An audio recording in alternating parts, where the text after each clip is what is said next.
Time itself stopped, a phrase reserved for moments like this. At the entrance to the alley stood a single girl. She was beautiful. Her long silver hair was tied up, her piercing gaze radiated intelligence, and her features were both seductive and youthful. Her air of nobility was dangerously charming. She wore simple royal blue garments, her presence accentuated by their modesty. The only conspicuous feature was the emblem of a hawk on her coat. "I won't let you run amok. Stop at once," she commanded, her voice like a silver bell, sending tremors through the air. Subaru, overwhelmed, could only think of her. The bandits froze, their vigor vanishing under her glare. "Return what you stole," she demanded. Though spoken calmly, her words carried a threat. The bandits, terrified, tried to deflect, pointing to Subaru. "It wasn't us. The girl who stole from you went that way." She turned her gaze to Subaru, who nodded instinctively. Sighing, she prepared to leave, but paused. "I can't overlook this," she said, raising her palm. A flash of ice burst forth, striking the men with painful precision. The ice, formed and gone in an instant, defied physics. The men, injured but defiant, prepared to fight. Yet, another voice rang out, and a small gray cat appeared in her hand, standing upright. "2 on 2 seems fair," it said with a grin. The bandits recognized her as a spirit user and retreated, threatening her as they fled. With them gone, Subaru tried to rise, but her cold voice stopped him. "Don't move." Suddenly, Subaru's injuries began to heal in a way that was far from natural. It felt as if invisible needles were stitching his skin together, pulling muscles into place with brutal force. Each wound forced shut, the muscles fused painfully, as though his body were being held together by an unseen puppeteer. The agony was unbearable. Subaru's body twitches violently, his muscles cramping as if every fiber was resisting the process. He screamed in agony, his cries echoing through the alley. Crawling on the ground, he clawed at himself, desperate to stop the pain, but it was relentless. His body was undergoing a terrifying transformation, adapting to the unnatural healing. The pain persisted, each second feeling like an eternity. His muscles tightened, his skin pulled taut, and his entire being throbbed with a torment that refused to relent. Yet, despite the overwhelming agony, he could feel his body growing stronger, adapting to the brutal process, even as it tore him apart from within. Subaru's body was racked with unbearable pain as his wounds and bruises healed at an unnaturally rapid pace. The sensation was suffocating, each injury mending with such force that it felt like his very skin was being stitched together by invisible needles. His muscles twitched violently, as if they were being forced to knit themselves back together, leaving him gasping in agony. The only distraction from the overwhelming torment was Amelia's face, a delicate beauty, like a rose with hidden thorns. Her presence was soothing, yet dangerous, captivating yet cautionary. Despite her initial wariness, Subaru was mesmerized by her amethyst eyes. She observed him with a faint smile, though concern flickered in her gaze. Nearby, the small flying cat, Puck, noticed Amelia's worry and stopped her from intervening. "He's healing himself," Puck said calmly. "What?" Amelia asked, her eyes widening in surprise. "Look," Puck gestured toward Subaru. Amelia and Puck watched in astonishment as Subaru's skin began to mend itself, the bruises fading rapidly. His face twitched uncontrollably as the muscles beneath the surface adjusted and healed, each movement a testament to the intense, unnatural process his body was undergoing. The sight was both miraculous and unsettling. Despite the pain etched on Subaru's face, his body was visibly repairing itself, leaving Amelia and Puck in stunned silence. Subaru collapsed, his body unable to withstand the torturous healing any longer. His vision blurred, his limbs felt like lead, and the overwhelming pain became too much to bear. His consciousness began to fade, the world around him blurring into darkness. Amelia's words, though faint and distant, echoed in his mind, a soft, fleeting whisper as everything around him slipped away. Her voice was a mixture of concern and uncertainty, but it was no longer enough to hold him in the waking world. As darkness overtook him, Subaru's last thought was a fragment of her face, her beauty like a rose, fragile yet thorned, forever etched in his fading mind before he lost all awareness. Subaru slowly woke up, feeling like he had just emerged from the water. Blinding sunlight hit his eyes, and he groaned, rubbing his face. As he tried to move, a soft voice overhead warned him not to. He realized his head was resting on something incredibly soft. "Ah, you're awake," a voice said. Subaru was in heaven, a lap pillow from a beautiful girl. He took advantage of the moment, but suddenly noticed a giant cat hovering above him. "Don't start with that falsetto," Subaru grumbled. The cat, now in its human-sized form, purred about offering comfort. Subaru laughed, enjoying the softness. But the girl, crossing her arms in disapproval, questioned him about a stolen insignia. He had no idea what she was talking about but was too disoriented to answer. The girl tilted her head, her silver hair shimmering under the moonlight as she stared at Subaru. Her sharp, icy eyes seemed to see right through him. So basically, you're that tiny kitty from before? Subaru asked, his voice laced with disbelief. Phew, the girl replied, her lips curling into a playful smile. Its size is freely changeable, making it ideal for transport. Plus, it offers delightful humor to brighten your day. A cat for everyone, perfect for your lifestyle. For more details, contact the Spirit Association. She snapped her fingers, launching into what seemed like an impromptu sales pitch. Subaru couldn't help but raise an eyebrow. This was the kind of behavior he had come to expect from her. So you stayed here until I woke up? Subaru asked, his voice laced with confusion.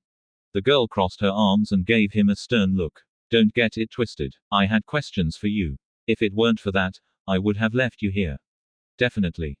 Her fierce tone left Subaru with no words. He simply nodded, the unease creeping back into his chest. And that goes for letting you enjoy Puck's lap. All of it was for my own benefit, so I'll have you repay me now. Subaru couldn't help but smirk. You're putting on quite the act, but ultimately, this is a regular request, isn't it? He teased. Subaru stood, frozen, his mind racing. The woman's demand echoed in his ears, how did you heal yourself? His gaze shifted to his hands. His body was whole, healed completely. No bruises, no cuts, just smooth, perfect skin where pain had once been. The memories of agony rushed back, his flesh being stitched together like a broken doll. The pain had been unbearable, but now, nothing. He flexed his fingers, the movements strange, as though the body wasn't his own. His mind scrambled. How? He glanced up, meeting her intense gaze. His throat tightened. Could it be like a game? The thought was absurd, but the sensation of his body mending felt like some hidden system at work. I don't know, Subaru said, his voice hoarse, a cold shiver running down his spine. He had no answers, just questions, and a gnawing sense of something far worse lurking beneath the surface. Puck tilted his head, his usual playful demeanor replaced with a more serious expression. Could he have a witch factor? He mused aloud, his bright blue eyes narrowing in thought. Amelia's reaction was immediate, a mixture of surprise and confusion. Witch factor, she echoed, her brows furrowing in a mix of curiosity and concern. Subaru, still trying to piece everything together, turned to Puck. Witch factor, what's that? Puck sighed, the usual lightness in his voice replaced with something more deliberate. The witch factor is a rare condition, he began, his eyes not meeting Subaru's. It's said that people who inherit it are somehow connected to the witches of old, the ones like the Witch of Greed, not the newer generations of witches you might have heard about. It's dangerous, and it means you might have abilities or powers you can't fully control. Subaru blinked, his mind racing. Witches of Greed. The mention of witches sparked a distant memory, but he still couldn't quite grasp the full weight of what Puck was saying. So, this witch factor, it means I could have something like powers. Puck nodded, though his expression remained cautious. Exactly. But it's not something to take lightly. The witches of old weren't exactly the most benevolent beings. If you've got the witch factor, you might have inherited some of that power, and the consequences that come with it. Amelia's worried gaze flickered between Subaru and Puck. So, if he really has it, could that be why his healing was so strange? So powerful.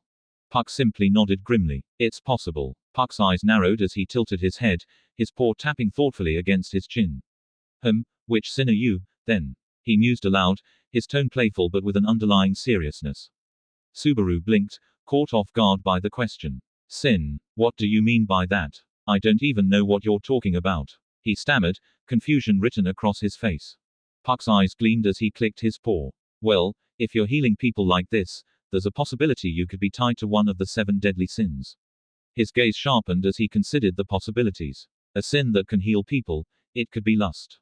Subaru's eyes went wide. Lust. His voice raised in shock, his face flushed with a mixture of disbelief and panic. Wait, no. I'm not I'm not like that. Amelia, who had been listening quietly, turned bright red. She quickly turned her face away, her hands covering her cheeks in embarrassment. Lust. She stammered, her voice barely above a whisper. Why are we talking about that? Subaru, desperate to clear up the misunderstanding, rushed forward. Hey, Puck, This is a huge misunderstanding, right? You don't really think of me as the sin of lust, do you? His laugh was nervous, trying to diffuse the situation with a forced smile. Puck's expression shifted, his mood turning more serious. Before Subaru could react, Puck's small form shot forward in a blur of speed, and with a swift motion. His tiny paw knocked Subaru's head into the ground with a soft but firm thud. Subaru groaned, slightly dazed. Without missing a beat, Puck fluffed up his fur and leapt onto Amelia's shoulder, wrapping his arms around her in a protective gesture. I'll make sure you're safe from whatever lust you might be, Subaru. His tone was teasing, but there was an edge of protectiveness as he hugged Amelia closer, as if he were shielding her from the awkwardness of the situation. Subaru, still lying on the ground, groaned and rubbed his head. Ugh, this is so messed up. Puck's eyes twinkled with amusement as he leaned forward, his tail flicking in curiosity. Alright, Subaru, let's test your knowledge a bit more. A witch factor can manifest in many different ways. For example, can you guess what Minerva, the Witch of Wrath, could do? Subaru's mind raced, trying to piece together what he knew about the sins and their powers. Wrath. Wrath sounds like violence, right? His thoughts went to fighting, anger, maybe something destructive. Ah, I guess she could do something violent. Like, I don't know, cause destruction or something.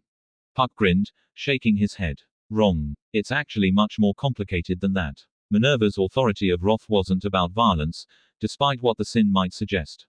Her power allowed her to drain mana directly from the soul of the world to forcibly rewrite cause and effect. That means she could heal anyone or anything. Subaru blinked, his mind struggling to keep up. Wait, what? Wrath could heal people? Puck nodded. Yep, that's right. To activate her power, Minerva had to strike the target, whether it was with her fist, a headbutt, or even projectiles. As long as she struck something, her power would heal whatever it touched. Hold on, Subaru said, his voice filled with confusion. So, wrath heals. Isn't that the opposite of what you'd expect from a sin like that? Exactly, Puck said, his tone a bit more serious now. It's a tricky power. Minerva could heal anything, but she could never turn it off.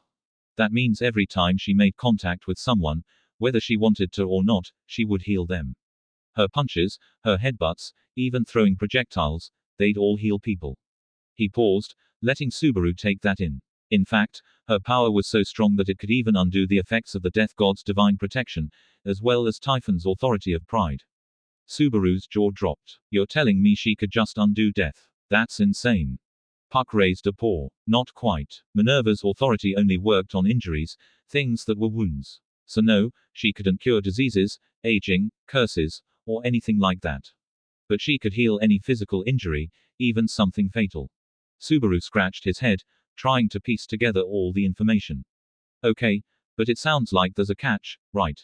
Puck nodded somberly. Of course. The downside was that Minerva couldn't control her healing ability. If she tried to hurt someone, say, strike them in a fight, she'd end up healing them instead. That meant she couldn't even kill an insect by stepping on it.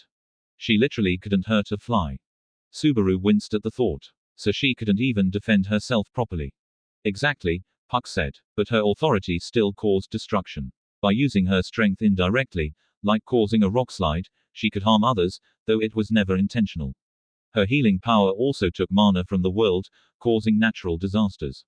She might save one person, but she'd destroy many others in the process. It's a tragic power. Subaru thought for a moment, a deep frown crossing his face. So, her wrath wasn't even really about anger. It was about a power she couldn't control that ended up doing more harm than good. Right, Puck confirmed. The sins don't always match up with what you'd expect. And that's why you need to be careful, Subaru. If you have a witch factor inside you, it's not just about the power, it's about the consequences of using it. Sometimes, the power can be more destructive than you realize. Subaru took a deep breath, realizing just how little he understood about this world and the powers at play. Great, more to worry about, but I get it. I'll be careful. Puck gave a small, approving nod. Good, because you don't want to end up like Minerva, where your powers end up harming more than helping.